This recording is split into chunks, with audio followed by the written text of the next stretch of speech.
فرمایا سورۃ طور آیت 13-16 میں، جس دن انہیں دھکیلا جائے گا جہنم کی آگ کی طرف، سخت دھکیلا جانا، یہ ہے وہ آگ جسے تم جھٹلاتے تھے، تو کیا یہ جادو ہے یا تم دیکھتے ہی نہیں؟ اس جہنم میں داخل ہو جاؤ، پھر تم صبر کرو یا نہ کرو تم پر برابر ہے، تمہیں انہی اعمال کا بدلہ دیا جا رہا ہے جو کچھ تم کرتے تھے۔ یا عبادی الذین آمنو، اے میرے بندو جو ایمان لائے ہو، انا ارضی واسعۃ، بلا شبہ میری زمین بہت وسیع ہے، فإیایا فاعبدون، چنانچہ تم میری ہی عبادت کرو۔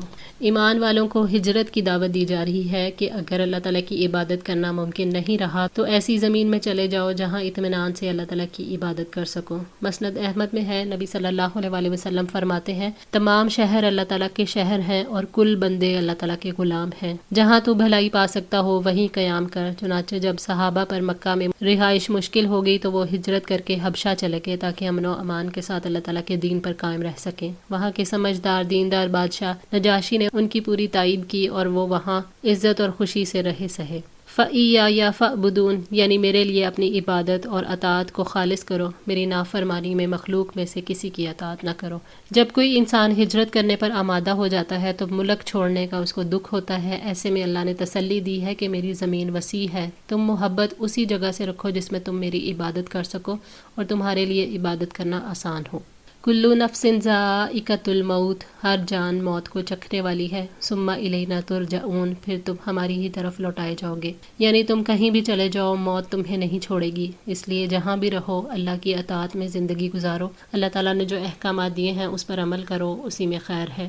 اللہ تعالیٰ نے ہجرت کے ساتھ موت کا ذکر کیا ہے۔ اپنی زمین کو چھوڑتے ہوئے انسان کے دل میں جو وسوسے آتے ہیں ان میں سے ایک یہ بھی ہے کہ کہیں راستے میں موت نہ آ جائے، اس لیے اللہ نے وضاحت کی کہ ہر ایک جان نے مرنا ہے، ہجرت کرو یا نہ کرو، جانا تو رب کے پاس ہے، رب کی عبادت کرتے ہوئے موت آئے گی تو آخرت کی نعمتیں پاؤ گے۔ والذین آمنوا، اور جو لوگ ایمان لائے، وعملوا الصالحات، اور جنہوں نے نیکیاں کی، لنبوئنہم، ہم ضرور ٹھکانہ دیں گے انہیں، من الجنتی غرفاً، جنت کے بالا خانوں میں، تجری من تحتہا الانہار، جن کے نیچے سے نہریں بہتی ہوں گی، خالدین فیہا، ان میں وہ ہمیشہ رہنے والے ہوں گے، نعم اجر العاملین، کیا ہی اچھا اجر ہے عمل کرنے والوں کا۔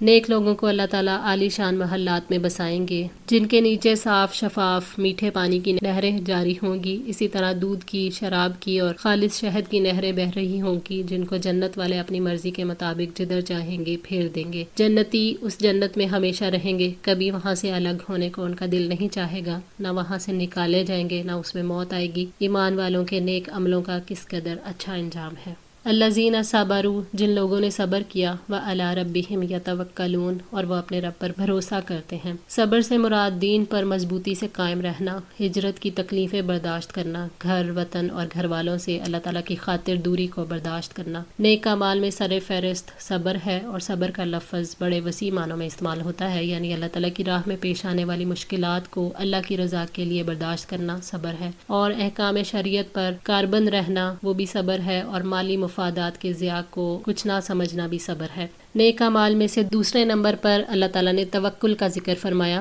اللہ تعالیٰ پر توکل کا معنی یہ ہے کہ اللہ تعالیٰ کے ان وعدوں پر یقین کیا جائے جو اس نے اپنے فرما بردار بندوں سے کر رکھے ہیں، بالخصوص اس صورت میں جب کہ ان وعدوں کے پورا ہونے کے کوئی ظاہری اسباب بھی نظر نہ آتے ہوں۔ صبر اور توکل یعنی اپنے معاملات اللہ تعالیٰ کے سپرد کرنا، یہی دو صفات ہیں جن سے انسان تاحیات نیک عمل کرنے کے قابل رہتا ہے۔ وَكَأَيٍّ مِّن دَابَّةٍ، اور کتنے ہی جاندار ہیں، لَا تَحْمِلُ رِزْقَهَا، نہیں وہ اٹھاتے رزق اپنا، اللہ یرزقها وَإِيَّاكُمْ، اللہ تعالیٰ ہی انہیں بھی رزق دیتا ہے اور تمہیں بھی، وَهُوَ السَّمِيعُ الْعَلِيمُ، اور وہ سب کچھ سننے والا، سب کچھ جاننے والا ہے۔